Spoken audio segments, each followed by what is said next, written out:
જામનગરમાં બંધ વેપારીના મકાનમાં લાખોની ચોરીની ઘટના બહાર આવી છે। શહેરના આરાધના સોસાયટીમાં રહેતા વેપારી બહાર ગામ જતા ચોરોએ રાત્રિના સમયે ગરફોડ કરીને પલાયન થઈ ગયા હતા। ઘટના બાદ વેપારીએ પોલીસ ફરિયાદ નોંધાવતા પોલીસે આગળની કાર્યવાહી હાથ ધરી હતી।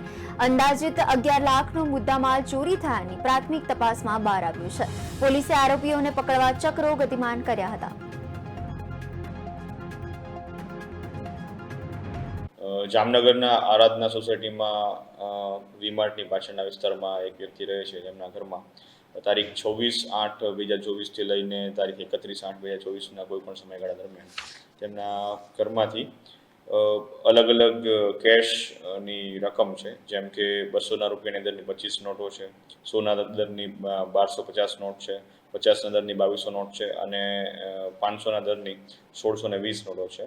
એમ કુલ મળીને આશરે 11 લાખ જેટલું કેશ જે છે એ એમના ઘરમાંથી ચોરી થઈ ગયેલું હોય એવી ફરિયાદ મળી છે, જેના આધારે સિટી બી ડિવિઝન પોલીસ સ્ટેશનમાં ભારતીય ન્યાય સંહિતાની કલમ 305(2) કો, 331(4) અને 331(8) મુજબ ગુનો દાખલ કરવામાં આવેલો છે।